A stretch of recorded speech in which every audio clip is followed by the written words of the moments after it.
नमस्कार। कक्षा 7 के सभी छात्रों का हिंदी द्वितीय भाषा की कक्षा में स्वागत है। हमने पिछले 2 वीडियो में देखा कविता 1 के भावार्थ को सुना और समझा। अभी हम बात करेंगे इस कविता के प्रश्नोत्तर की। यहाँ बोर्ड पर मैंने बताइए यानी शॉर्ट क्वेश्चन आंसर क्वेश्चन लिखे हैं, उसे मैं आपको समझाती हूँ। आपको इसकी लिखित जो नोट है वो पीडीएफ फाइल द्वारा भेजी जाएगी। आप उसमें से वह लिख लीजिएगा पढ़कर, क्योंकि यहाँ बोर्ड छोटा है और आप अच्छे से देख नहीं पाओगे, समझ नहीं पाओगे। इसीलिए मैं पहले क्वेश्चन यहाँ पर मैंने लिखे हैं वो आपके समक्ष उसकी चर्चा करूँगी, आप समझोगे और जब आपको पीडीएफ फाइल मिलेगी तब आप वहाँ से लिख लोगे अपनी नोटबुक में, क्योंकि हमें नोटबुक भी चेक करनी है तो आपको लिखना ज़रूरी है, आवश्यक है। तो आप सही तरीके से लिखें, इसीलिए हम पीडीएफ फाइल द्वारा भेजेंगे। तो यहाँ पर पहला प्रश्न बताइएगा, यानी शॉर्ट क्वेश्चन है, कवि किन पर क्रोध नहीं करना चाहते हैं। तो कवि कैसे लोगों पर क्रोध नहीं करना चाहते हैं?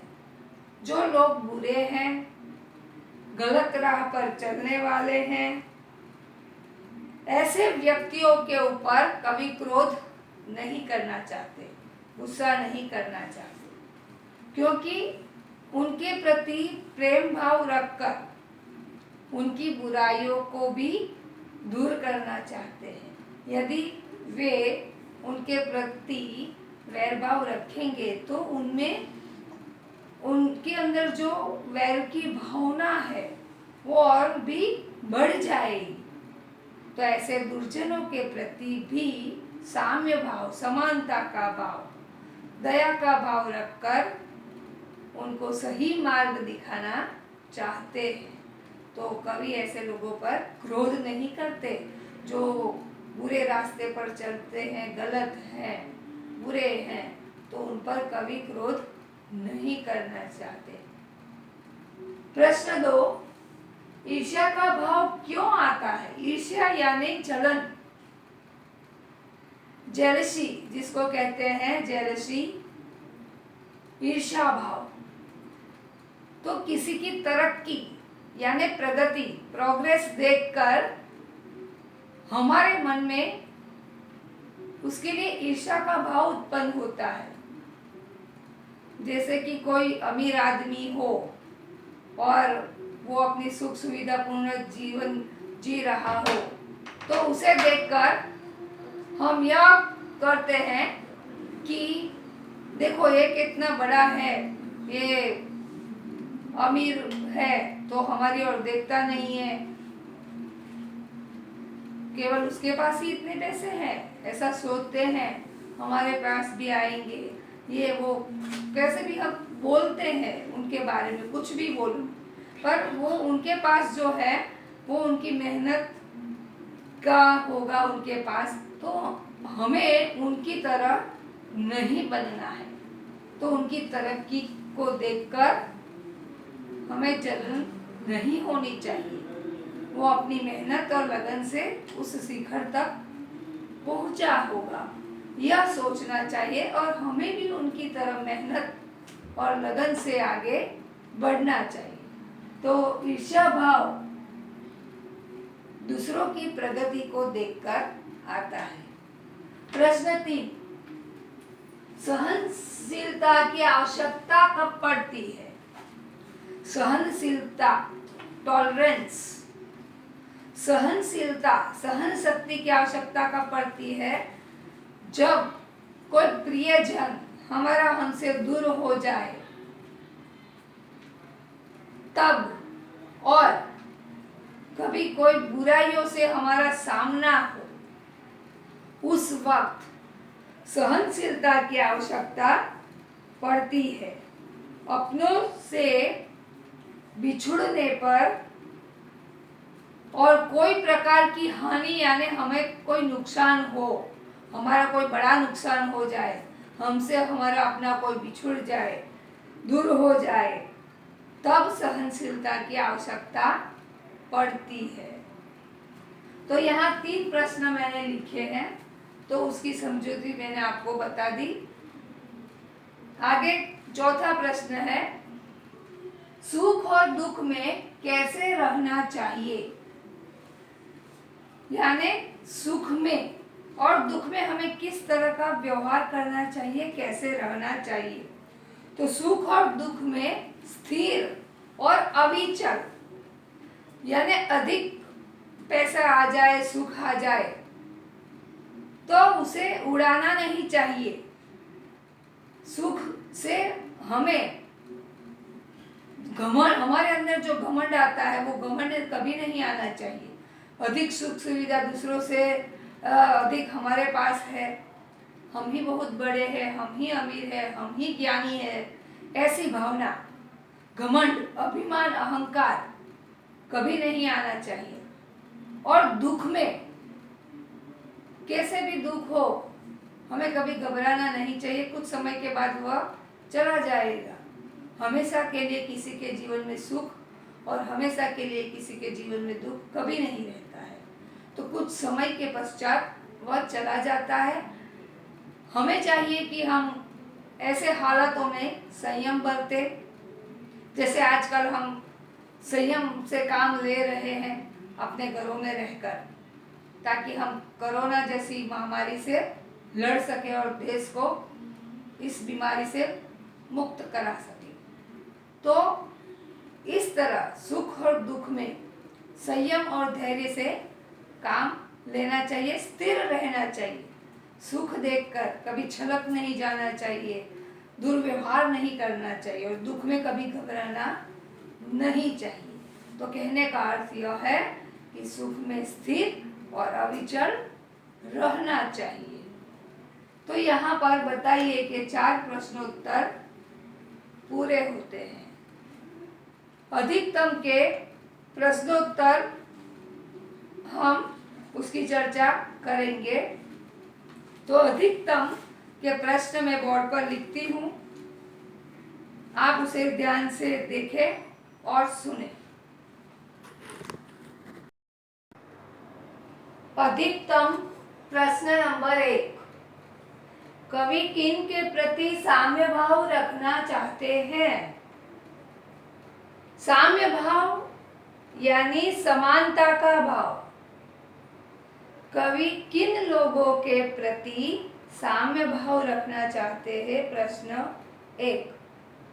तो कवि दुर्जनों के प्रति, दुर्जन यानी बुरे लोग के प्रति साम्य भाव रखना चाहते हैं, ताकि वह अपने इस गुण से उनके अंदर की जो बुराइयां हैं, दुर्गुण है, उसे दूर करके उनमें बदलाव लाना चाहते हैं। कवि सज्जन और दुर्जनों दोनों के प्रति साम्य भाव, समानता का भाव रखना चाहते हैं और अपने इसी गुण से उनमें बदलाव लाना चाहते हैं। प्रश्न नंबर 2, गुणीजनों को देखकर कवि किस मनोदशा को पाना चाहते हैं। गुणीजन यानी अच्छे व्यक्ति, सज्जन व्यक्ति को देखकर किस मनोदशा को पाना चाहते हैं, है ना, किस मनोदशा पाना चाहता है कवि। तो गुणीजनों को देखकर कवि प्रेम और सुख की मनोदशा पाना चाहते हैं, यानी कवि के मन में सज्जनों को देखकर प्रेम उमड़ता है और उनके प्रति सेवा का भाव उनमें जाग उठता है। सुख की मनोदशा को प्राप्त करते, उनकी सेवा करके सुख प्राप्त करना चाहते हैं और उनसे जो ज्ञान मिले उसे ग्रहण करना जानते हैं और चाहते हैं। साथ ही उनकी सेवा के प्रति कृतज्ञता के भाव को रखकर उनके अच्छे गुणों को ग्रहण करना चाहते हैं। गुणी जनों को देखकर कवि प्रेम और सुख पाते हैं और उनके प्रति सेवा और आदर भाव रखकर उनमें जो अच्छे गुण हैं उसे वे ग्रहण करना चाहते हैं। भाव स्पष्ट कीजिए कि दूसरी पंक्ति, इष्ट वियोग अनिष्ट योग में सहनशीलता दिखलाए। तो इष्ट वियोग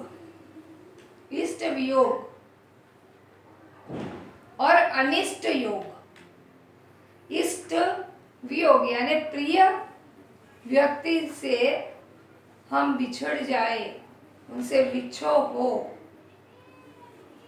ऐसी परिस्थिति में, और अनिष्ट योग कभी दुख दर्द और विपत्ति से सामना होए तब, ऐसी स्थिति में हमें सहनशीलता का गुण अपनाना चाहिए, सहनशीलता दिखानी चाहिए ताकि ऐसी विकट परिस्थितियों से पार पाया जा सके। मूल्य आधारित प्रश्न 1, आज के भौतिक युग में अच्छाइयाँ आदर्श किसी में होना संभव है?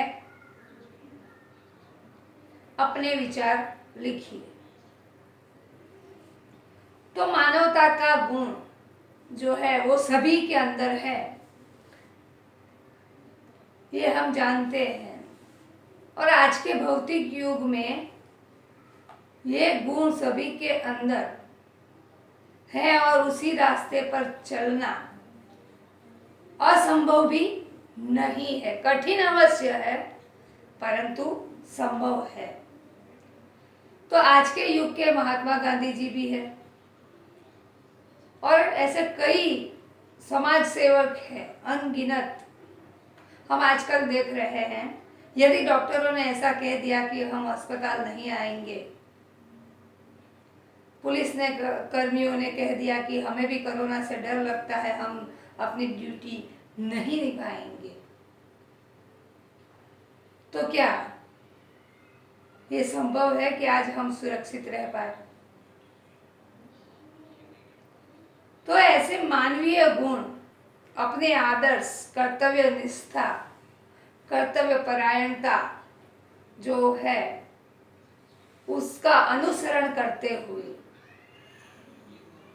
हमें अपने जीवन में आगे बढ़ना चाहिए ताकि हमारे साथ हमारे देश का और विश्व का कल्याण हो। तो मानवीय गुण, आदर्शों पर चलना कठिन अवश्य है परंतु असंभव नहीं है। तो हमें भी हमारे सद्गुणों को दिखाना चाहिए कि हम भी अच्छे हैं, घर में रहकर पढ़ सकते हैं, अपना काम अच्छे से कर सकते हैं और हम अपने आपस के जो लोग हैं आसपास के उनका भी ख्याल रख सकते हैं।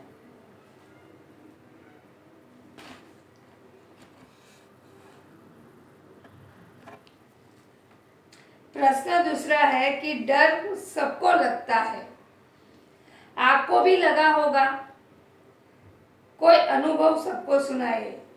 ये आप खुद अपने अनुभव के आधार पर लिख सकते हैं। यहाँ मैंने प्रश्न तीसरा लिखा है, छात्र के रूप में आप दूसरों पर उपकार कैसे कर सकते हैं? तो छात्र के रूप में आप अपने सहपाठियों को विद्या अध्ययन में मदद कर रूप हो सकते हो, उनके साथ मित्रतापूर्ण व्यवहार रख सकते हो। यदि किसी छात्र के द्वारा भोजन न लाने पर अपना भोजन उससे मिलकर बांटकर खा सकते हो और अपनी जेब खर्च से कटौती करके उसको आर्थिक सहायता भी दे सकते हो। यदि उसे कोई किताब खरीदनी है, उसके पास पैसे नहीं है और आपको आपके घर से जेब खर्च मिलता है, तो उसे कुछ पैसे बचाकर उसकी सहायता कर सकते हो। तो छात्र के रूप में हम इस प्रकार मदद कर सकते हैं। तो यहाँ मूल्य आधारित तीनों प्रश्न समाप्त होते हैं। इसके साथ मैं आपको होमवर्क देना चाहूँगी, आप ध्यान से सुने। मैंने बताइए कि प्रश्न लिख दिए हैं और आपको PDF फाइल में भी मिल जाएंगे, और उस PDF फाइल में जो प्रश्न उत्तर है वहीं से आप लिख लीजिएगा और उसे नोटबुक में अच्छे से लिखना है। और हिंदी की नोटबुक एक क्लास वर्क बनानी है और दूसरी होमवर्क बनानी है। तो क्लास वर्क में एक बार लिखना है और होमवर्क में वही चीज 2 बार लिखनी है। समझ रहे हो? होमवर्क में 2 बार लिखनी है। तो बताइए कि प्रश्न उत्तर, इस कविता के बताइए कि प्रश्न उत्तर जो है केवल उसे मैं अभी होमवर्क में दे रही हूँ।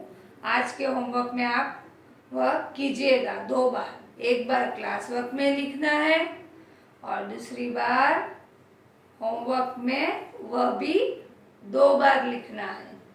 ध्यान रहे। और शब्दार्थ को भी आपको नोटबुक में लिखना है। क्लास वर्क की नोटबुक में शब्दार्थ लिखोगे और शब्दार्थ के नीचे बताइए कि प्रश्नोत्तर एक बार, और होमवर्क की नोटबुक में बताइए कि प्रश्नोत्तर 2 बार लिखने हैं।